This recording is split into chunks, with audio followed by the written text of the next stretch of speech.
El suyo era un territorio indomable, una vasta selva rica en recursos naturales y vida silvestre, pero extendida sobre un continente, con un terreno que variaba desde los fríos climas rocosos en el norte hasta las tierras templadas más al sur que finalmente dan paso a un seco y árido desierto. Esta era la casa de los primeros americanos, las tribus nativas de América del Norte. Para los pueblos nativos americanos, la llegada de los europeos en Mini Masa desde el siglo XVI en adelante debe haberse sentido similar a una invasión alienígena. Eran diferentes en color, trajeron consigo tecnologías avanzadas y les importaba poco las personas que habían vivido en estas tierras durante milenios. Y así, enfrentados a esta amenaza para sus medios de vida, su identidad e incluso su existencia, los pueblos nativos americanos inevitablemente tendrían que enfrentar a los invasores en batalla. Marcados como salvajes por los invasores blancos y etiquetados con el término «el indio», los pueblos nativos americanos lucharon valientemente con coraje, determinación y habilidad, ganándose el respeto a regañadientes en batalla de sus enemigos. Pero tristemente, eso no se trasladó a los tiempos de paz, donde se encontraron cada vez más restringidos por las leyes y armas de los invasores. Avanzando el siglo XIX, el tiempo de dominio de los nativos americanos estaba llegando rápidamente a su fin. Las tribus restantes fueron obligadas a reservas, pues los nuevos americanos, descendientes de blancos, colonos europeos que habían forjado su propio país, los Estados Unidos de América, consolidaron su dominio sobre el continente. Su trofeo celebrando 400 años de expansión, pero no había sido una victoria fácil. Por el contrario, para todos los involucrados, fue un tiempo de guerra sangrienta y brutal, con ambos lados culpables de atroces atrocidades contra el otro. En cada guerra hay aquellos cuyos nombres, para bien o para mal, gozan de mayor notoriedad que otros, ya sea por su astucia en combate o por sus hazañas contra el enemigo. En el episodio de hoy, vamos a examinar a algunos de los líderes de guerra nativos americanos más notables, examinar sus hazañas durante las muchas guerras que lucharon por la supervivencia y examinar su impacto cultural en los Estados Unidos modernos de América. Estos son los más grandes guerreros nativos americanos. Aunque su nombre puede que no sea tan recordado como algunos de los que vinieron después de él, Opechaguinov fue una figura central en los primeros conflictos entre los nativos americanos y los europeos blancos que buscaban colonizar el lugar al que llamaban el Nuevo Mundo. En 1607, el primer blanco permanente, se estableció el asentamiento europeo en las Américas, cuando la colonia de Jamestown fue fundada cerca de la ciudad actual de Williamsburg, en el estado de Virginia. En ese momento, una tribu local que llegó a ser conocida como la tribu Powhatan era la fuerza dominante en el área. Powhatan se acercó a los colonos e intentó establecer relaciones pacíficas con ellos. Pero en 2 años, mientras la región experimentaba una de las peores historias de sequías, paz entre ambos grupos se erosionó lentamente a medida que los colonos ingleses comenzaron a competir con ellos por comida y tierras de cultivo. El líder de la tribu Powhatan, un hombre llamado Powhatan, de quien la tribu obtuvo su nombre, reprimió a los cazadores ingleses entrando en las tierras de su tribu, lo que él consideraba similar a la caza furtiva, lo que resultó en que los colonos de Jamestown casi se extinguieran por inanición. Ambos lados pronto recurrieron a ataques mutuos, y las mujeres y los niños no estuvieron exentos del sufrimiento. Fueron asesinados con extrema brutalidad por ambas partes. Se acordó una paz inestable cuando la hija de Powhatan, Pocahontas, se casó con el colonizador John Rolfe. En 1618, Powhatan falleció y el poder fue transferido a su hermano, Opechacono, lo que marcó un rápido deterioro en las relaciones, ya que él buscó expulsar a los colonos blancos de su tierra. El 22 de marzo de 1622, él orquestó ataques simultáneos en las plantaciones periféricas alrededor de Jamestown y en la colonia misma. Los colonos fueron tomados completamente por sorpresa y algunos 350 fueron asesinados, aproximadamente un cuarto de la población total de la colonia. La brutalidad del ataque aterrorizó a los sobrevivientes y se consideró seriamente la posibilidad de abandonar completamente a Jamestown. pero finalmente, con el descubrimiento del rentable cultivo de tabaco, decidieron quedarse y luchar. Lo que siguió fue un prolongado periodo de guerra intermitente entre los colonos de Jamestown y la tribu Powhatan, bajo Opechacono. Conocida como la Segunda Guerra Anglo-Powhatan, la lucha duraría alrededor de 14 años y se caracterizó por ofensas anuales de ambos lados, principalmente durante las temporadas de verano. Opechacono, quizás impulsado por su masacre anterior, adoptó una política de lanzar poderosas incursiones contra los colonos, demostrando la superioridad de su tribu en números y brutalidad y en batalla.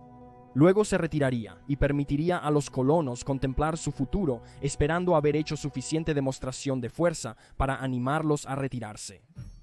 Sin embargo, este no fue el caso.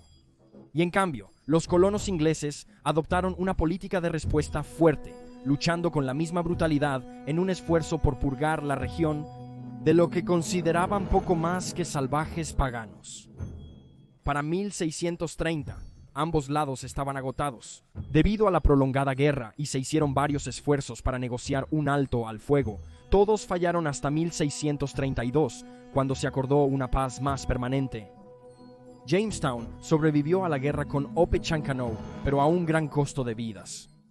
En los 12 años después de la guerra, Opechancanough luchó para mantener unidos los restos de su tribu, mientras observaba a los colonos de Jamestown consolidando su posición con una serie de fortificaciones y luego expandiéndose hacia afuera.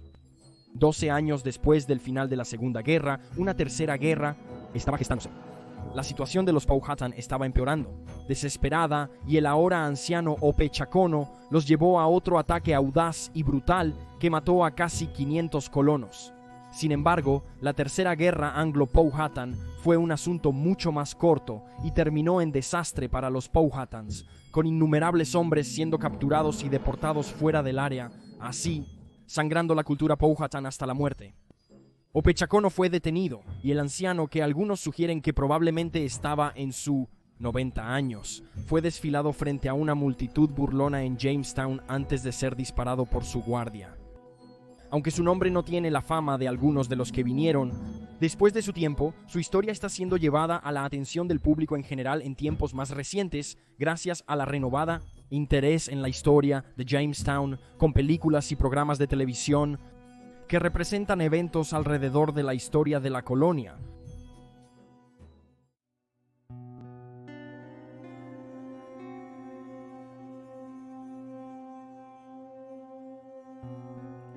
Nacido en 1720 en el estado moderno de Ohio, en los Estados Unidos, Pontiac se convertiría en un miembro prominente de los pueblos Ottawa antes de finalmente ascender a la posición de jefe tribal a la edad de 35. Como jefe de su tribu, acordó una alianza con los colonos franceses, quienes eran en competencia con los británicos por la tierra. Finalmente, los franceses fueron vencidos, lo que permitió a los británicos adquirir antiguos asentamientos franceses y fuertes. En 1760, quizás esperando ganarse el favor de los británicos, accedió a dejar que el mayor británico Robert Rogers y sus hombres pasaran por su tierra sin ser molestados para tomar un fuerte francés abandonado cercano. Todo lo que pidió a cambio fue que él y su gente fueran tratados con respeto.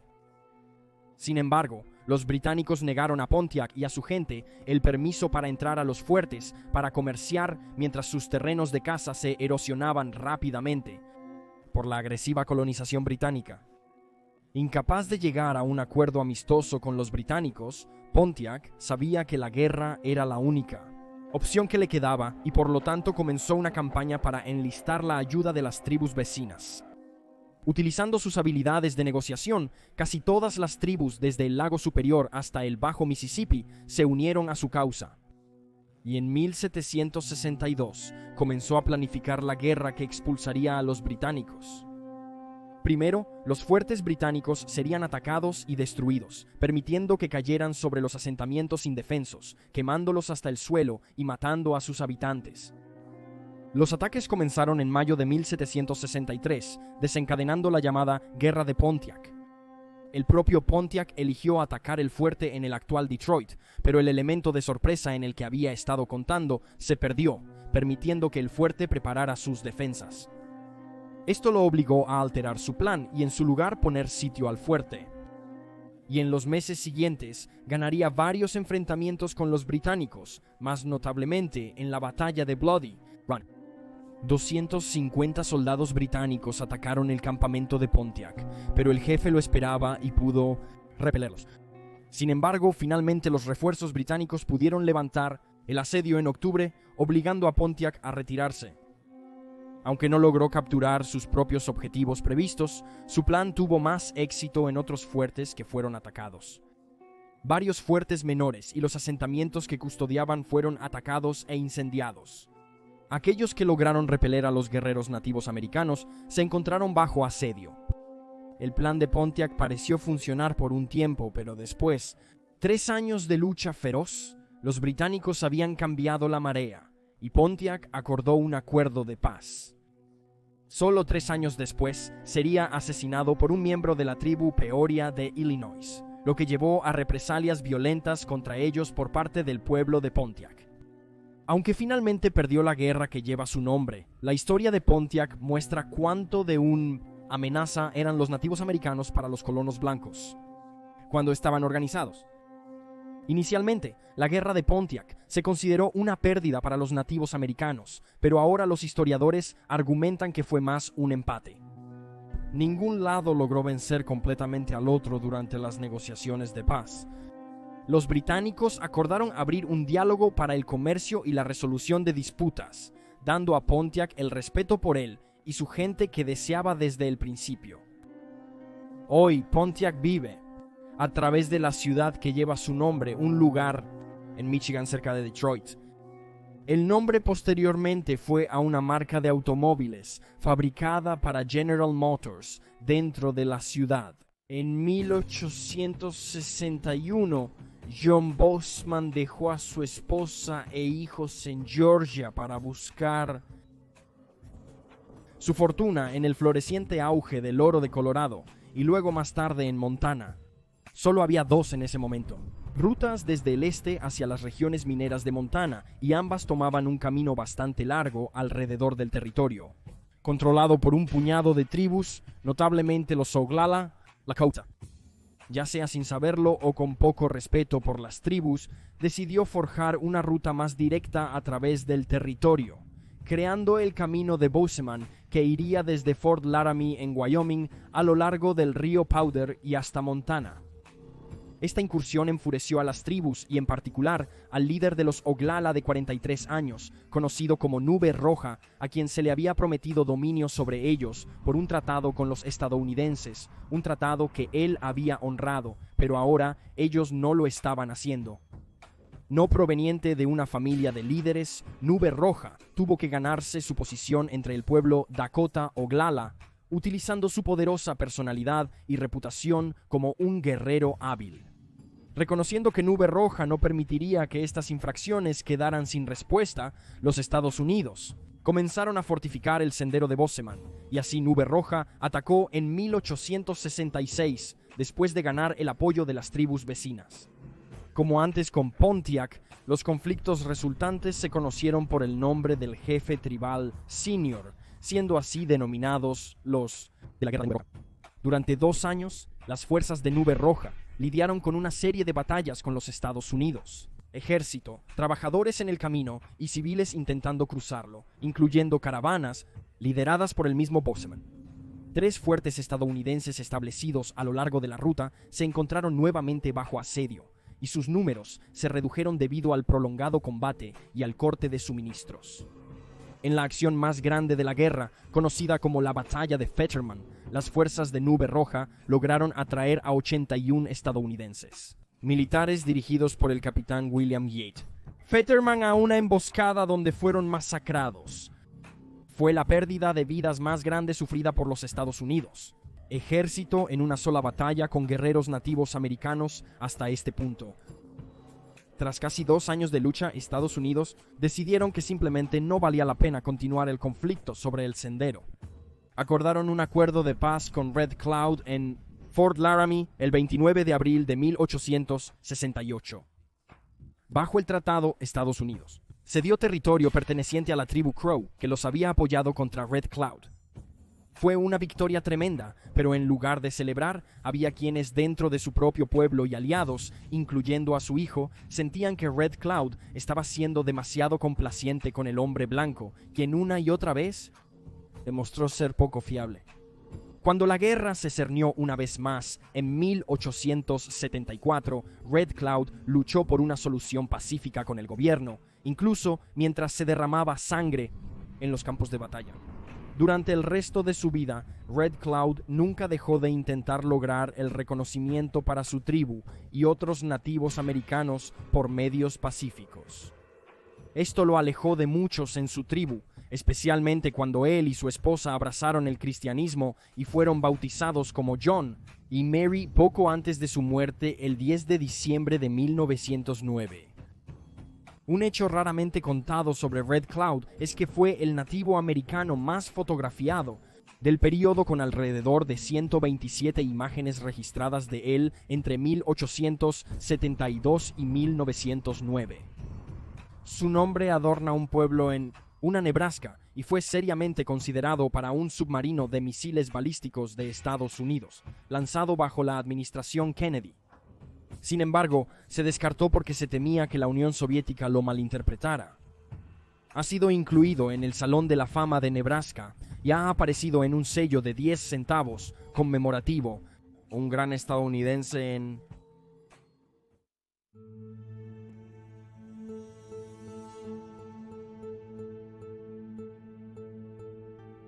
Historia. Pocos nombres en la lucha entre nativos americanos y el ejército estadounidense son tan conocidos como Caballo Loco, y con razón, ya que no solo era un guerrero hábil, sino un táctico talentoso y un líder decidido, y sería bajo su liderazgo que los nativos americanos infligirían su mayor victoria sobre los Estados Unidos. Ejército, asegurando su nombre en la historia no solo del continente americano, sino del mundo. Todavía persisten argumentos sobre cuándo el hombre conocido históricamente como Caballo Loco nació, según la mayoría de estimaciones, en algún momento entre 1840 y 1845. Al igual que Nube Roja, nació en la banda Oglala de la tribu Lakota, a veces conocida como los Sioux Tenton, y ascendió a la prominencia entre las filas, a pesar de sus formas a menudo poco ortodoxas e incluso rebeldes en comparación con los otros hombres de la tribu. Desde joven desarrolló odio hacia el hombre blanco. Cuando 30 soldados estadounidenses entraron en su campamento y los acusaron a todos de robar una vaca que en realidad simplemente se había extraviado, estos soldados bajo el teniente John Lawrence Gratton dispararon hasta matar al jefe conocido como Oso Conquistador. Esto enfureció a los nativos americanos, que se volvieron contra los Estados Unidos, soldados masacrando a todos los 30 en represalia. También había algo muy profundo. Crazy Horse también tenía un lado muy espiritual, y en 1854 se dirigió decididamente a las praderas en busca de una visión, ignorando intencionalmente los rituales requeridos. Después de ayunar durante 2 días, tuvo una visión de un jinete sin adornos que le indicó que se presentara de la misma manera, con no más de una pluma y nunca un tocado de guerra. En la visión también le instruyeron para arrojar polvo sobre su caballo antes de entrar en batalla, colocar una piedra detrás de su oreja y nunca tomar nada para él mismo. Estas instrucciones las siguió al pie de la letra por el resto de su vida. Para cuando Nube Roja comenzó a reunir sus fuerzas para resistir la construcción del sendero Bozeman, Caballo Loco ya era un líder prominente dentro de su tribu y acordó apoyar su campaña. Caballo Loco fue instrumental en la notoria batalla con la fuerza del capitán Fetterman. Él y sus guerreros actuaron como la carnada que atrajo a los Estados Unidos, tropas a la emboscada establecida por Nube Roja. Sin embargo, Caballo Loco no siempre disfrutó de tal éxito, y llevó a su pueblo a su propia masacre cuando en Menominee, el 2 de agosto de 1867, atacó a un equipo de leñadores con un número abrumador de guerreros. Sin embargo, los soldados estadounidenses que los protegían estaban usando nuevas armas de retrocarga en lugar de los tipos de mosquete anteriores, y estas eran capaces de un número sustancialmente mayor de rondas siendo disparadas por minuto. Conocido como las peleas de cajas de vagón, Debido a los vagones con ruedas utilizados por las tropas estadounidenses para cubrirse, más de 50 Lakota fueron asesinados, con algunas estimaciones que sitúan el número tan alto como 120 muertos. A medida que las hostilidades llegaban a su fin, Caballo Loco fue uno de los líderes que estaban insatisfechos con el Tratado de Paz y los nativos americanos colaborando con el gobierno estadounidense. En los años posteriores a la guerra, realizó varias incursiones en tribus enemigas y causó problemas para los Estados Unidos.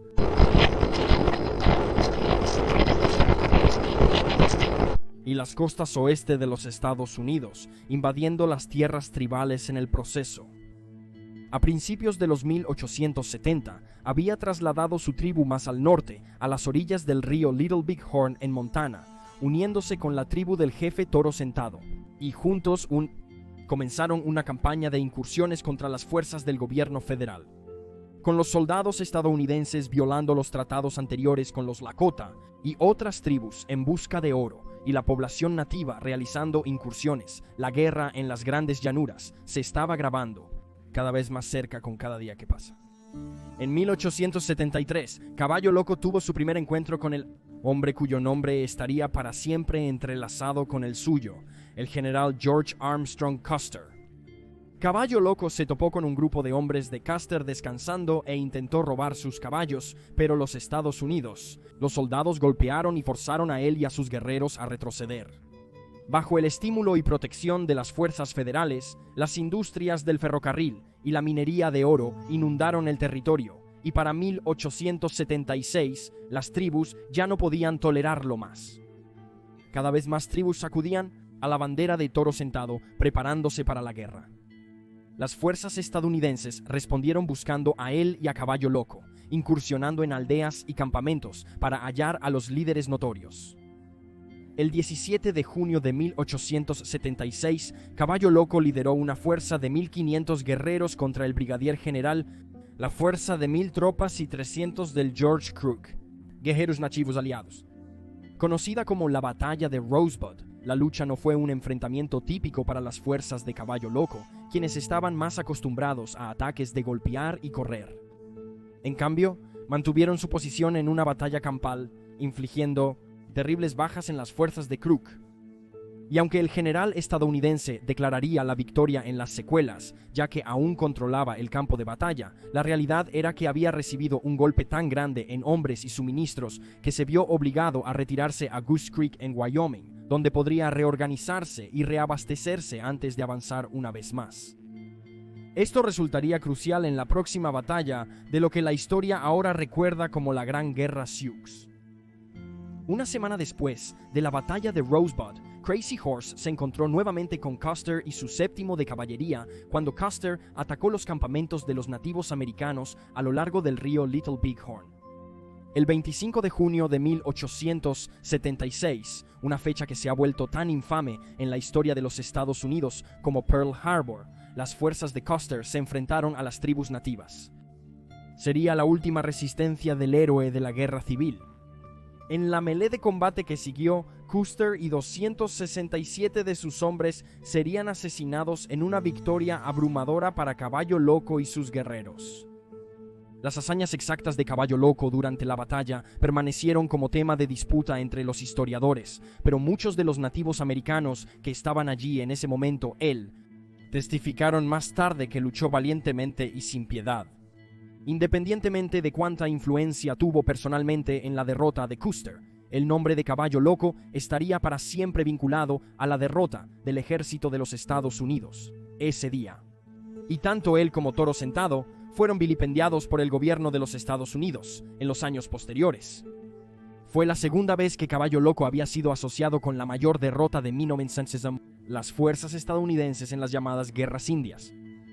En los meses siguientes, Caballo Loco y sus hombres se convirtieron en el premio máximo para los Estados Unidos. Ejército que los persiguió vigorosamente con la intención de matarlos a todos en venganza.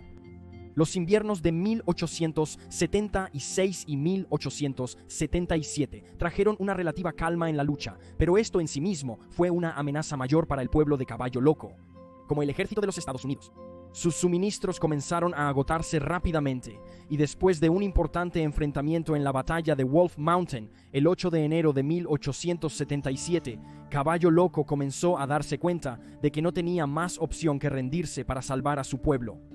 Al rendirse en Fort Robinson, se encontró con su viejo aliado, Nube Roja, quien ahora era claramente adoptando las costumbres del hombre blanco para su consternación. Un año después de la muerte de Custer, los Lakota honraron a Caballo Loco en una ceremonia conocida como el Último Baile del Sol.